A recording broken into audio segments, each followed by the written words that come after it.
Hola, ¿qué tal? ¿Cómo les va? Soy Fede.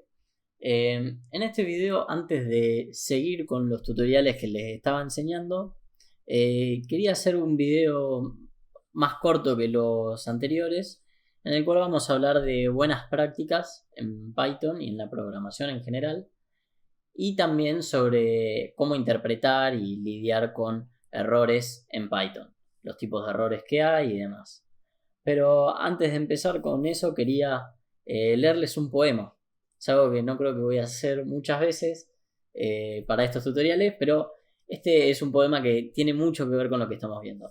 Entonces, y es de hecho uno que ustedes tienen escrito en su computadora, aunque no lo crean. Si lo quieren leer, lo que tienen que hacer es abrir la consola, ¿no? O CMD si tienen Windows, o la terminal si tienen alguna distribución de Linux. Yo aprieto Control T. ¿Está bien? Es lo que habíamos visto en los primeros videos. Y bueno, van a abrir Python. ¿Se acuerdan? Era con Python y Enter. O Python 3 y Enter. Y quiero que escriban lo siguiente. Van a escribir import, ¿sí? Como importar. Y this. Esto. Importar esto. Le dan Enter. Y van a ver esto en la pantalla. La primera línea dice, y se los traduzco, ¿no? Porque está en inglés. Dice el Zen de Python, por Tim Peters. Tim Peters es un ingeniero de software que hizo muchas contribuciones a Python cuando se estaba desarrollando. Y una de las contribuciones que hizo, una de las tantas contribuciones que hizo, fue escribir este poema que encapsula la idea y la filosofía de Python.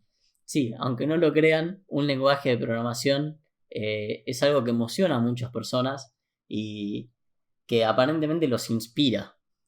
Así que les voy a traducir este poema porque no quiero asumir que todos ustedes saben inglés, estoy seguro que muchos no saben inglés. Así que se los voy a traducir lo mejor que pueda. Bueno, hermoso es mejor que feo. Explícito es mejor que implícito. Simple es mejor que complejo. Complejo es mejor que complicado. Plano es mejor que anidado. Escaso es mejor que denso. La legibilidad cuenta. Los casos especiales no son lo suficientemente especiales como para romper las reglas. Sin embargo, la practicidad vence la pureza. Los errores nunca deben pasar silenciosamente a menos que se los silencie explícitamente. Ante la ambigüedad, eviten la tentación de adivinar. Debería existir siempre una, y preferiblemente solo una, obvia manera de hacerlo. Aunque esa forma no necesariamente va a ser obvia al principio, a menos que seas holandés. Ahora es mejor que nunca. Nunca suele ser mejor que ya. Si la implementación es difícil de explicar, entonces es una mala idea. Si la implementación es fácil de explicar, probablemente sea una buena idea. Y los espacios de nombres son una muy buena idea. Hagamos más de esos. Entonces, antes de continuar, quiero que se sequen las lágrimas después de haber escuchado ese poema. Yo sé que es hermoso, pero además quiero un poco traducírselos para aquellos que no lo hayan entendido. Creo que la mayoría de las líneas son bastante simples de comprender lo que quería decir Tim Peters. Cuando decía que hermoso es mejor que feo, creo que nadie tuvo una confusión sobre a lo que se refería. Había algunas cosas que por ahí sí no quedan muy claras, como cuando dice que debería existir una y preferiblemente solo una obvia manera de hacerlo, por más de que esa forma no sea obvia al principio, a menos que seas holandés. Tuve que investigar a qué se refería con a menos que seas holandés, por qué menciona holandeses, no queda obvio, y por lo que encontré, aparentemente Tim Peters se estaba refiriendo al creador de Python, que se llama Guido van Rossum, o algo así, que es holandés. Entonces, claro, sí, sí, aparentemente si sos holandés, crear Python no es nada difícil de hacer. Al menos eso es lo que Tim Peters quería decir. También una cosa interesante que descubrí cuando estaba investigando para hacer este video, porque aunque no lo crean, investigo para hacer estos videos, es que Guido van Rossum tiene un título muy importante en su nombre que es benevolente dictador por vida. Eso aparentemente lo que significa es que en los desarrolladores de software y ingenieros a veces se les otorga el título de benevolente dictador por vida si es que hacen algún software que la comunidad cree que es, no sé, digna de recibir ese título y les permite tener la última palabra en todo lo que tenga que ver con esa comunidad.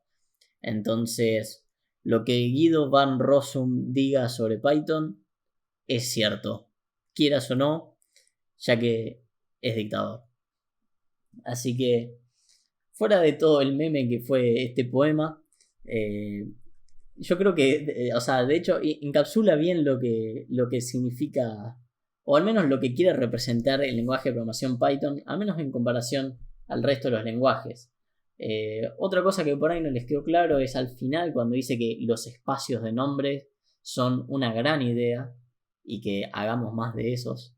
Se refiere a algo que está en otros lenguajes de programación, que son espacios de nombres, que se utilizan para ciertas funciones y cosas afines, que son distinguidas por un espacio de nombres. Es decir, hay un espacio de nombres que contiene ciertos conjuntos de funciones y variables también en ese espacio. Por dar un ejemplo a lo que eso se refiere, uno puede, cuando está hablando con amigos o con familiares o algo así, puede referirse a Pedro o a Juan o a María, y con la persona que está hablando va a entender perfectamente quién es Pedro y Juan y María, pero eso no le quita que hay muchísimos Pedros y Juanes y Marías, pero cada uno de esos Pedros y Juanes y Marías son distintos entre sí porque tienen distintos apellidos, usualmente. Bueno, el apellido vendría a ser como el espacio de nombres. Entonces uno distingue las Marías entre sí porque usualmente, al menos, tienen distintos apellidos. Y bueno, en la programación es medio como que lo mismo. Hay muchas funciones que tienen el mismo nombre, pero como tienen distintos espacios de nombre, se los diferencia. Usualmente las diferencias son sutiles, pero bueno. Entonces, con esto en mente, vamos a ver lo que son buenas prácticas en Python. Bueno, les hice este PDF para que puedan ver bien cuáles son lo que yo considero al menos y que se consideran en general como buenas prácticas en programación en general, pero también en Python, ¿no? Obviamente. Entonces, estas son. La primera de ellas es que las variables sean pronunciables y razonables. Entonces, lo que vieron que yo hice en los dos programas que implementamos hasta ahora es que las variables que elegía usualmente tenían una relación muy directa con lo que representaban. Por ejemplo, en el programa que hice de ahorcado, la palabra secreta, por así decirlo, del ahorcado se llamaba palabra. Entonces, el nombre ahí no solamente es pronunciable, porque es una palabra en español, sino que también es razonable. Es una palabra que es la palabra del ahorcado. O sea, tenía sentido. Cuando hice otra variable que se llamaba palabra con espacios, también era un nombre pronunciable y razonable. Era la misma palabra, pero con espacios entre las letras. A eso es lo que se refiere. Porque uno muchas veces cae en la tentación, y acuérdense que el Zen de Python nos dice que no caigamos en la tentación, de hacer variables que tienen nombres confusos, a veces que ni siquiera son pronunciables, porque uno usa las iniciales de lo que quiere decir.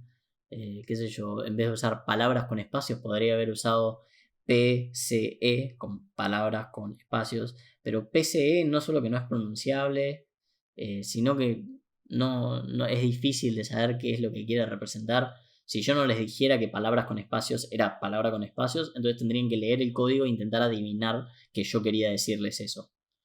Entonces, ese es el primer punto. El segundo punto es que las variables no deben repetirse o parecerse. Es decir, no hagan variables que tienen nombres similares. Si hacen una palabra que se llame, por ejemplo, por tirar un ejemplo, celular, No hagan después otra variable que se llame teléfono y otra que se llame móvil. Porque va a ser muy complicado todo, se van a empezar a mezclar y después van a decir, esta era móvil o era celular, ¿cuál era la diferencia? Porque por más de que la palabra no es exactamente la misma, el concepto de celular, móvil y teléfono es muy parecido. Entonces, eviten hacer eso. Lo mismo que si van a hacer uno que sea televisión, TV y televisor. Representan el mismo objeto, no hagan ese tipo de variables. Estos son ejemplos medio tontos, pero bueno, se entiende lo que quiero decir. El tercer punto es usar espacios e indentación. Por favor, he visto muchas veces en mi vida código escrito que no tiene espacios por ningún lugar y la indentación es horrible y simplemente hace que se vea más feo. No solo que se vea más feo, sino que también le cuesta a uno leer y le duele leerlo. Así que no lo hagan. Es muy simple, no van a perder tiempo de sus vidas apretando la barra espaciadora. Créanme, vale la pena ese esfuercito. Ustedes seguro habrán notado que yo uso muchos espacios cuando programo. Algunos dirían demasiado quizás, pero yo prefiero